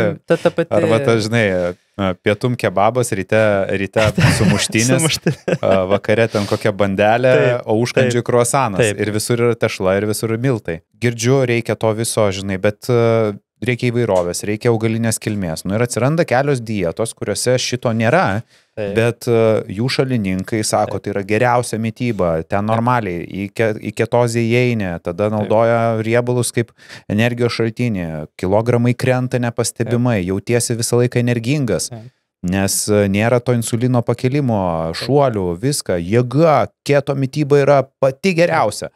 Ką tu gali papasakoti apie ją? Keto įvairiausių formų, jeigu neklystu, paskutinį kartą teko priskaičiuoti 21, tokią populiariausią keto atmainą. Bet tai palauk, keto yra išrasta ligoniams, kurie serga epilepsija ir jinai yra viena. Taip, bet nuo ko norėjau pradėti ir Artūrai dėlioti, kad pirmiausia, keto per se kaip mitybos principas buvo sugalvotas arba suformuotas klinikinėje praktikoje, taikomas tik kontroliuojamoje aplinkoje sveikatos priežiūros specialistų lygmenyje ir tik trumpą laiką. Jeigu neklystu, dar tik papildant mitybą specialiais kažkokiais mišiniais. Tai čia mes vadinam kontroliuojamą aplinką. Tai yra priežiūroje, kurie, tai va detaliau reikia žmonėms šitą paminėti, nes daugelis, nes jie nesuvokia, kad iš tos mitybos, kas yra su keto, tu nesurinki to, ko reikia. Tai va. Ir vėliau jį tapo kažkodėl populiari visuomenėje dėl, ne kažkodėl, o tikriausiai didžiąją dalimi dėl tavo minėtų priežasčių, nes gaunamas labai greitas efektas. Svorio kontroliai, galbūt energijos apykaitai, ar ne, ir žmonės tai sumasino, labai stipriai, sumasino. Ir ką mes šiandien turim? Kokios pasiekmes to? Trumpalaikiai perspektyvoje mes turim teigiamą efektą, ar ne? Bet ilgalaikiai perspektyvoje mes turim labai daug neigiamų šalutinių poveikių. Mačiau, turėjai ne vieną laidą, klausytojai galės atsisukti pasižiūrėti mikrobiotą, plonojo storojo žarnyno mikroflora visa, ar ne, gerosios bakterijos. Už kiek jos mūsų organizme kiekvieną sekundę šiuo metu yra atsakingas? Net 90% atsakingos už serotonino gamybą. Tai čia vienas iš komponentų. Nebūsit laimingi, jeigu mikroflora bus prasta. Neturėsit normalaus virškinimo trakto, turėsit iššūkių su antsvoriu ir taip toliau ir panašiai, hormonų reguliacija ir taip toliau. Čia sėdi beprotiškai daug mūsų sveikatos. Na? Ir dabar pagrindinis prebiotinių, probiotinių, kad žmonės suprastų tas dažniausiai pasitaikančios bakterijos, gerosios kultūros, jų maistas tam, kad jos įsitvirtintų ir sėkmingai atliktų savo funkciją, yra tirpioji, netirpioji ląsteliena ir mikro-makroelementai, kurie gaunami tik su fotosintezę atliekančiais junginiais, tai yra kuo? Augalinės kilmės produktais. Ir dažniausiai ląstelienos turinčiais. Jo, tai skaidulos ir ląsteliena tas pats sinonimas. Būtent, ką mes šiandien dar žinom, Artūrai, kad pasirodė praeitų metų pabaigoje labai nuostabi longitudinė studija, kuri parodė, nes šiuo metu, žinai, tie tyrimai su mikrobiota yra labai, labai aktyviai vystomi, kad vidutiniškai per savaitę, norint užtikrinti mūsų storojo plonojo žarnyno mikrobiotos veiklą, reiktų gauti apie 32 skirtingas rūšis ląstelienos. Per savaitę. Ta surinkti yra labai nesudėtinga. Rūšis, tai čia turiu omeny, kad skirtingos daržovės arba grūdai ir taip toliau. Būtent, nes kiekviena atskira kultūra neša savo ląstelienos formą. Ne? Tai dabar grįžtam prie loginės grandinės. Keto mes maksimaliai eliminuojam. Angliavandenius. Tengi 5% angliavandenių tik tai gali suvartoti per visą dieną. Būtent, tame tarpe visi augalinės kilmės produktai, kurie maitina jūsų žarnyną ir angliavandenį. Juk angliavandenį. Juos maksimaliai eliminuojam. Ką turim? Disbakteriozė. Vienas pagrindinių šalutinių poveikių, ilgai sėdint, kabutėse sėdint, formuojant keto mitybos pagrindus, tos tikrosios keto. Neišvestinių ten, kur dabar yra prikurta, nes pamatė, kad iš tikrųjų disbakteriozė atsiranda ir ten pradeda įvedinėti. Atsirado priedų. Taip. Bet kad pateisinti. Jo, būtent, ta klasikinį keto, ar ne? Tai turim vėl milžišką problemą. Disbakteriozė. Tai reiškia, vienas pagrindinių dažniausiai sutinkamų, pavyzdžiui, simptomų, arba visiškai užkietėję viduriai, arba visiškai palaidi. Nesupranta, kas darosi. Nes visiškai išsiderinusi storojo žarnyno, plonojo žarnyno mikroflora. Toliau. Kadangi didžioji dalis, dar daugiau, tam, kad atliktų bet kokį veiksmą, užkraunamos kepenys ir visa likusi sistema, nes reikia riebalą paversti ketolizės būdu į ką? Angliavandenius. O jeigu dar poreikis skersaruožiams raumenims yra formuojamas didelis, pavyzdžiui, žmogus dirba didelio intensyvumo fizinį darbą, reikalaujantį fizinį darbą, ne, arba yra sportuojantis, tai tokiu atveju raumenų energijos poreikis yra labai didelis, o ketolizė vyksta iš lėto. Aha. Atsistatymas lėtėja. Bingo, bet pirminis šaltinis prasideda smegenų rūkas. Tas vadinamas brain fogas, vienas iš šalutinių poveikių. Nes sistema taip greitai panaudodama angliavandenius jų stokoja, nes nesugeba pagaminti. O kiek reikia laiko būti keto mityboje, kad pajusti pirmosius simptomus? Įvairiausi tyrimai rodo skirtingai, bet jeigu mes imam sveikų žmonių populiacijos, tai vidurkis yra 6-7 mėnesiai, kai prasideda pirmoji simptomatika. Taip, kad keto tikrai nėra ta geroji alternatyva sveikiems asmenims, ji turėtų būti taikoma tik specifiniais atvejais, tik kontroliuojant specialistams ir tik trumpą laiką. Aš, labai norėjau paliesti dar cholesterolį. Pakalbam apie jį dėl to, kad jisai yra daugelio, pas mus šalyje širdies ir ligų prevencijai skiriama nemažai pinigų, mirtingumas nuo šių ligų yra didelis. Viena iš priežasčių gali būti cholesterolis. Kas tai yra? Kiek tai yra svarbu sekti? Ir, pavyzdžiui, jeigu yra aukštas cholesterolis, ką galima daryti? Tai, dislipidemija yra viena iš lėtinių ligų, kuri mus kankina kaip visuomenė. Tai yra DTL ir MTL, didžiojo tankio lipoproteinų ir mažo tankio lipoproteinų. Vat klausytojai, kai darosi kraujo tyrimus, matyt, mato, yra cholesterolis. Ir ten išskaidyta DTL ir MTL. Tai yra gerojo ir blogojo cholesterolio santykis. Tai dislipidemija iš esmės prasideda tada, kai ima stipriai dominuoti blogasis cholesterolis arba blogasis riebalas žmogaus organizme. Ir tada pakyla bendrasis cholesterolis. Dar ten galime pasižiūrėti lipoproteiną A ir lipoproteiną B, pasižiūrėti to cholesterolio aterogeniškumą, tai yra kiek jis jau blogo darbo, taip labai supaprastintai sakau, daro mūsų organizme, kraujagyslėse, ar ne? Tai iš tikrųjų tai yra Lietuvoje tipinis lėtinis sutrikimas deja ir didžiąją dalimi atvejus yra nulemtas mūsų elgsenos ir gyvensenos. Kodėl sakau didžiąją dalimi? Todėl, kad viena dalis dislipidemija sergančių asmenų turi genetinį paveldėjimą, kuriuo metu, aš taip bandau supaprastintai sakyti, kur mes turim genetiškai predisponuotą padidintą cholesterolio gamybą organizme. Bet tai ką reiškia genetiškai? Tai reiškia, kad tėvai tą turėjo ir aš paveldėjau? Tikėtina tai. Iš kartos į kartą, žodžiu. Močiutė ar senelis galėjo turėti ir antrą kartą. Galėjo turėti visos 3 kartos iki manęs, ar ne, kur aš tai paveldėjau. Ir šitoje vietoje organizme yra padidintas cholesterolio gaminimas. Dabar sukelsiu dvejonę. Net jeigu ir turim genetiškai nulemtą, tai mes esam dar jautresniai pozicijoje su išorėje gaunamu cholesteroliu.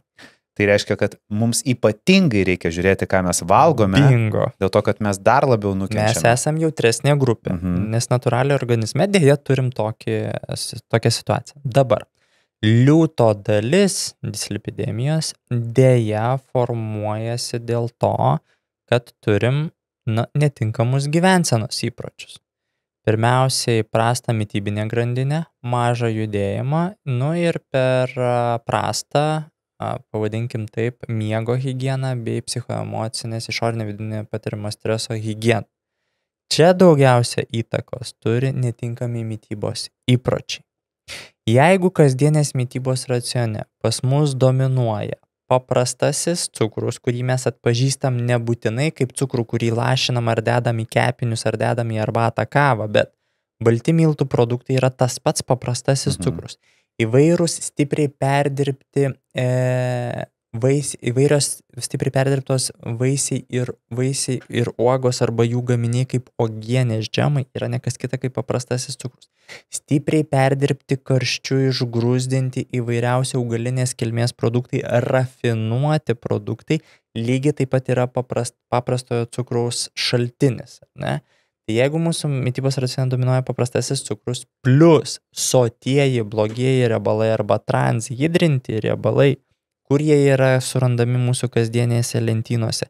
Tai yra visi pertekliškai vartojami perdirbti mėsos produktai, dešros, dešrelės, vyniotiniai, skilandžiai ir taip toliau. Riebų sūriai, riebi varškė. Riebi sūriai, riebi varškė, riebus pieno produktai, vardinkim taip, nes kad įsivaizduoti, jeigu mes turime, sakykime, gabalėlį sūrio, čia toks didelis gabalėlis gaunasi, jeigu mes turim gabalėlį sūrio, mes ten dažnai net pažįstam riebalo.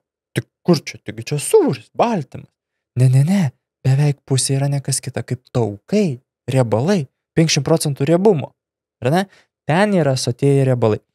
Sotieji, blogieji riebalai egzistuoja visose pusgaminiuose.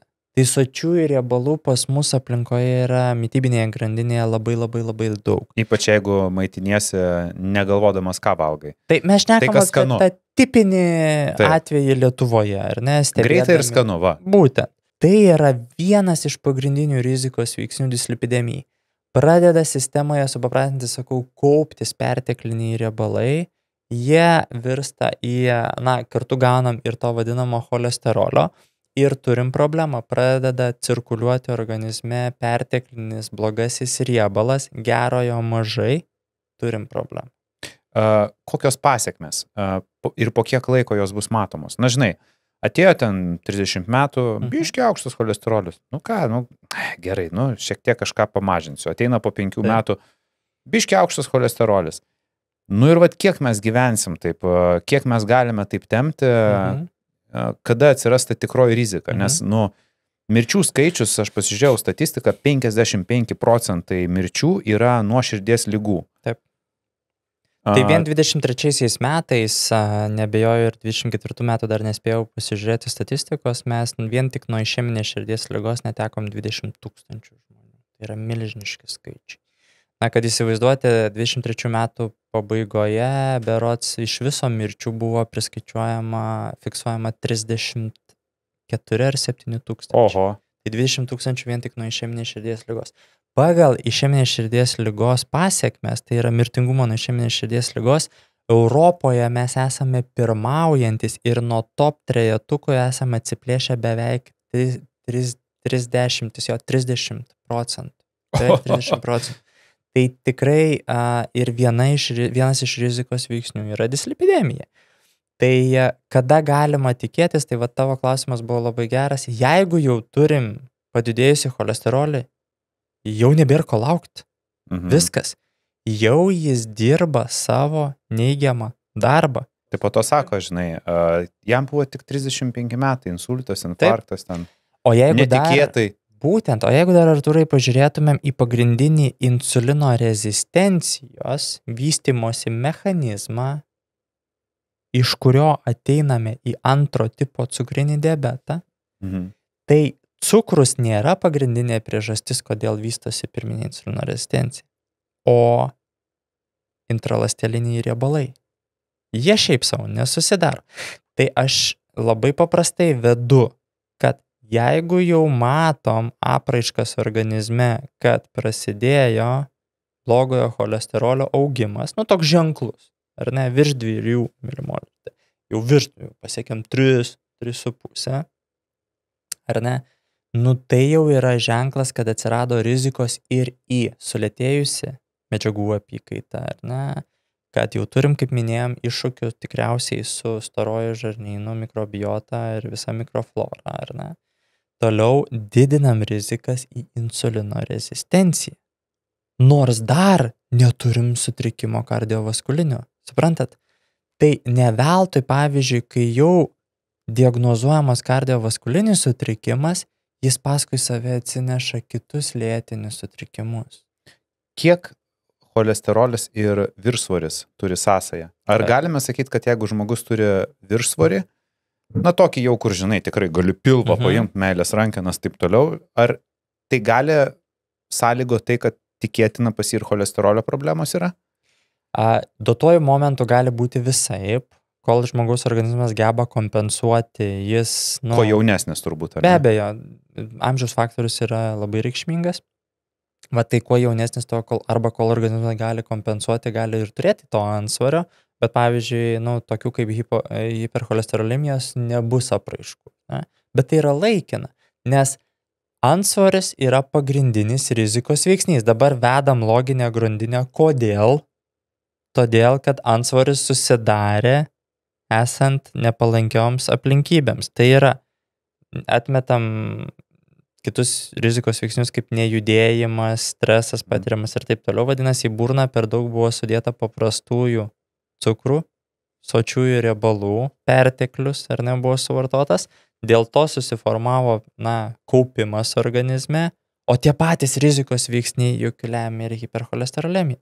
Tai antsvoris yra pagrindinis rizikos veiksnys ir, tik laiko klausimas, dėja, jeigu nieko nedarysime, kad, dėja, pasivys ir tai. Dar, žinai, šiek tiek norėčiau paliesti ilgamžiškumo temą ir ilgamžiškumo tema dabar labai tokia, jinai ir populiari ir joje tiek daug visko yra daroma, visokių tų gadgetų, įrankių, sekimo priemonių. Dabar, žinai, jeigu taip norėtum, tai ant peties čia gali kažką prisiklijuoti, laikrodį užsidėti, apyrankę užsidėti, ten tą kažkokį aparatą raminimą užsimesti. Žodžiu, gali robokopas pasidaryti, viską matuotis, bet ką tai duoda? Tarsime, jeigu taip pasižiūrėti, tas Blue Zones vadinamas, kur žmonės gyvena po 100 ir daugiau metų, jie ten nieko nedaro. Tai visgi ar mes nepersistengiam, siekdami visus savo rodiklius, stengdamėsi padaryti tą savo gyvenimą tokiu idealiu, kad gyventi tą ilgą laiką ir kokią paslaptį turi tie žmonės, kurie gyvena tos 100 metų, neturėdami šitų visų aparatų. Va čia palietei labai gerą komponentę, aš tai vadinu ilgamžiškumo absurdu. Visišku. Ir aš tai čia stebiu paradoksą. Pirmiausia, žmonės tam skiria labai daug laiko ir pastangų, kurios suvalgo liūto dalį jų dienos laiko. Tai aš keliu klausimą, gerbėmieji. A tai kada jūs gyvenat? Siekiat prailginti gyvenimą, bet jūsų dienos yra paskirtos tam ir laikas, kad pajaunėtumėt. Einat į procedūras, geriat preparatus ir taip toliau. Tai kada gyvenat? Pirmiausia. Mes turim vieną asmenį pasaulyje, kuris jisai labai didelis propaguotojas, tai Brian Johnson, ne? Taip. Jisai išleidžia $2 milijonus per metus savo jaunėjimui. Taip.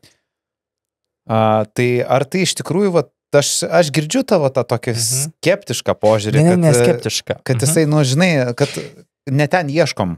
Būtent ir dabar ką norėjau pasakyti, kad sako jaunatviškumo arba longevity atstovai, kad tai yra naujiena. Jokia ne naujiena.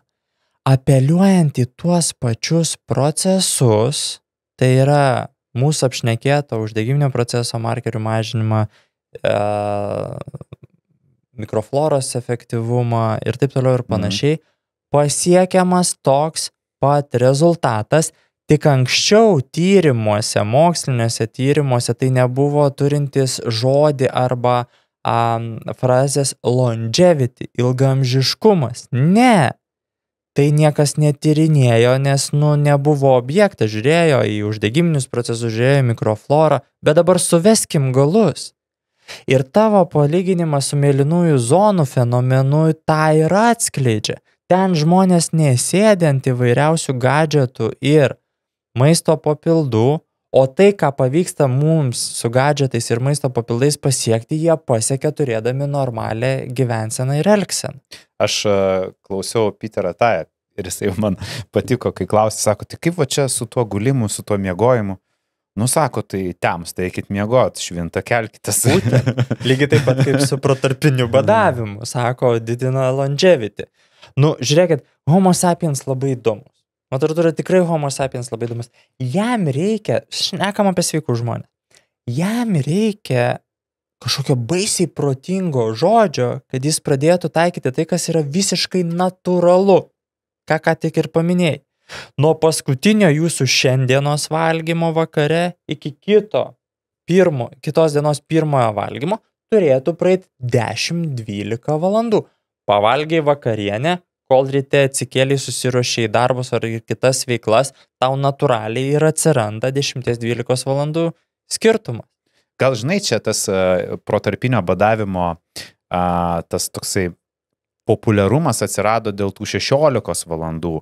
Ir dėl to, kad per tas 8-6 valandas žmonės nesugebėdavo suvalgyti tiek daug maisto, kiek suvalgydavo per dieną, atsirasdavo svorio mažėjimas ir dėl to įgavo tas protarpinis badavimas kažkokį tai populiarumą ir fenomeną. Bet iš tikrųjų, tai net aš pats irgi šitą temą domėjusis ir žinau, kad poveikis sveikatai, ląstelių regeneracijai ir visiems kitiem procesam, kurie yra pasiekiami su protarpiniu badavimu, tai užtenka tų pačių 12 valandų. Absoliučiai. Ir pirmiausia, turim žiūrėti, ką susikratom į save ir mažinam procesus, o ne vien tik pasikliauti protarpinių kalorijų sumažinimu, aš pavadinsiu netgi taip. Gerai, tu pasakei, žiūrėt, ką valgysiu. Nes jeigu nevalgysiu 16 valandų, o 8 valgysiu blogai, tai geriau aš nevalgysiu 10, bet 14 valgysiu gerai. Apie ką ir kalba, vėl atsiranda protingumo kriterijus, suprant?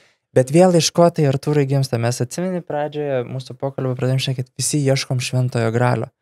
Kas išganys nuo mano elgsenos, kad reikėtų mažiau pastangų, gauti tą patį rezultatą. Ir lygiai tas pats, man atrodo, labai atsiprašau, yra su ilgamžiškumu. Mes su kolegom, kai kuriais, ypatingai gyvensenos medicinos sektoriai dirbančiais, sau leidžiam pajuokauti. Žmogus taiko visus ilgamžiškumo algoritmus, šiandien populiarius epigenetinėme lygmenyje ir taip toliau ir panašiai. Skiria tam labai daug laiko ir finansų, ir išteklių ir taip toliau. Bet jeigu jis yra veikiamas tų pačių rizikos veiksnių, kuriais yra veikiama likusi populiacijos dalis, tai yra turi prastus mitybos įpročius, mažai juda, o tik pasikliauja maisto papildų grupėmis ir algoritmais, mes juokaujam, jis mirs nuo tos pačios tikėtina ligos, kaip ir likęs netaikantis, tik jaunesnio biologinio amžiaus. Turbūt tai tas Brian Johnson, tai jisai ten, aišku, yra išskirtinis asmuo, jisai ir sportuoja, jisai ir tinkamai miega, ir jisai tenai pagal laiką gyvena, ir ten jisai visus protokolus naudoja, kurie visapusiškai gerina tai, ką mes kalbėjom, ir jisai valgo išskirtinai įvairią mitybą, pas jį ten yra jau sudėlioti produktai dienom ir taip toliau. Beje, augalinio pagrindo. Ir jisai valgo, sakė, 6 valandas iki miego, tam, kad jam susivirškintų maistas, jis tada miega būtinai 8 valandas. Ar tai veikia ir mes tai sužinosime tik tada, kai sužinosime, kada jis mirs ir kiek jis nugyvens? Ar tai buvo veiksminga? Aš manau, kad jeigu įdomi mano nuomonė, aš manau, kad tai nėra idealaus gyvenimo protokolas, tai yra arti idealaus siekiama arti idealaus morfologinio žmogaus kūno veikimo protokolo. Linko lenkiu. Jis turi normalų socialinį gyvenimą? Ne. Tikėtina, kad ne. Jis sau riboja labai daug. Tikrai ir jo ne vienas podcastas ir dokumentinis filmas, beje, esantis Netflix'o platformoje, tą labai puikiai iliustruoja. Jo visą laiką užima griežtas tvarkaraštis, visas dienos algoritmas ir nėra jokio socialinio ryšio realiai. Socialinis ryšys yra palaikomas per mediją. Socialinius tinklus, ar ne? Jis draugų neturi, artimo žmogaus neturi, santykiai su tėvais yra riboti, nes nėra laiko, kada tą daryti, suprantat, nes yra griežtas grafikas, griežti metodai ir taip toliau ir panašiai. Tai klausimas, ar čia yra gyvenimo objektas, štai kodėl Blue Zonesai gyvena, suprantat, kokybiškai daugiau negu 90 vidutiniškai metų, kokybiškai gyvena, bet juokiasi ir semia gyvenimo pilnom rieškutėm. Tai va čia yra gyvenimo pavyzdys, kur visko yra saikingai, bet nenueinama į kraštutinumus. Tai aš galvoju, jo pavyzdys yra puikus kaip mokslinio stebėjimo objektas. Norėjau sakyti, čia toksai, žinai, mokslinis realybės šou, Taip. kuriame dalyvauja žmogus savanoris už savo pinigus. Taip. Ir tiesiog šiaip mokslui turbūt atneš daug naudos, nes mokslas galėtų stebėti, kaip tai viskas vyksta, nes jisai realiai griežtai vadovaujasi savo taisyklėm. Jis toks, žinai, kaip Jimas Carrey's tam filme Trumano šou, kur, žinai, jisai nežinojo, kad jis dalyvauja eksperimente, o čia Brianas žino, kad jis dalyvauja eksperimente. Ir jisai sukūrė tą eksperimentą mūsų pasaulyje. Ir aš, žinai, būsiu nepopuliarus, aš pasakysiu, kad aš stebėdamas tą fenomeną Briano, aš vis dėlto manau, kad tai yra puikus verslo planas. Tai yra puikus verslo planas, rinkodaros planas, jis yra labai gudrus verslininkas ir tai, kaip yra pateikiamas turinys, tiek jo viešoje erdvėje, tiek jo puslapyje, nu tai yra puikus verslo planas. Reiškia, Tomai, yra kažkoks galutinis taškas, tai kada, žinai, kaip ir kiekvienam versle, yra taškas, kada tu iš jo išeini. Kadagi jisai iš to verslo išeini, žinai, bus diena, kai praeis dar 10 metų ir sakys, žinot, aš supratau, kad visgi laimė ne šitam dalyke, o emociniam gyvenime ir man reikia bendravimo su šeima, man reikia antros pusės, geriau gyvensiu aš trumpiau, bet laimingas ir baigsis šou. Kokybiškai. Taip, būtent. Taip. Aš galvoju, kad tokia rizika arba toks scenarius yra labai tikėtinas, nes vis dėlto žmogus yra biopsichosocialinis darinys. Mes turim biologiją, tai yra turim psichiką ir turim socialinius ryšius turėti, ar ne? Žmogui privalu turėti socialinį komponentą, nes kaip bendrauja, kaip kuria santykį su artimu žmogum, žmonėmis aplinkui save, jam reikia tą turėti atsvarą socialinę, kitaip yra neįmanoma tiesiog. Ir tai eliminuoti ir tik žiūrėti į fiziologinius parametrus, vienareikšmiškai yra sudėtinga, kita vertus, aišku, gali būti visaip, mes čia dabar tik spekuliuojam, kad jisai to tyrimo tikslu ir turėdamas pakankamai užsispyrimo gali ir toliau keliauti šitą kelionę. Bet aš manau, kad jis yra labai protingas verslininkas, ne veltui jis yra verslininkas ir užtenka atsiversti jo puslapį, viskas yra juodo ant balto pateikiama, ką jisai daro. Bet ir vartojami produktai ir visa kita, bet jie turi specifinės nuorodas į tam tikrus produktus. Affiliate. Ir visur dominuoja Amazon. Ir daug gadgetų, kuriuos jisai naudoja, jis yra partneris ir veidas ir taip toliau. Sutinku, kad tai gali būti marketingo dalis. Ačiū tau, Tomai. Aš manau, kad mes su tavim čia galėtume dar 2 valandas sėdėti ir kalbėtis. Aš žinok, pusės net daug klausimų net neuždaviau. Ir labai noriu paprašyti ir paklausti žiūrovų, ar jums patiko, ar buvo įdomu. Jeigu tai, būtinai parašykite komentaruose, ar norėtumėt antros laidos, kurioje mes su Tomu po kažkiek laiko galėtume pratęsti mūsų pokalbį ir prasiplėsti dar įdomesnėse ir platesnėse temose apie mitybą, apie sveikatą, ilgamžiškumą, nes galime nueiti į gylį. Būtent Tomas to ir domisi. Tai ačiū tau dar kartą, ačiū, kad apsilankei ir ačiū jums, kad žiūrėjote. Susitiksime su jumis jau kitą savaitę, nepamirškite uždėti laiko, paspausti, prenumeruoti mygtuką ir aišku parašyti komentaro. Iki.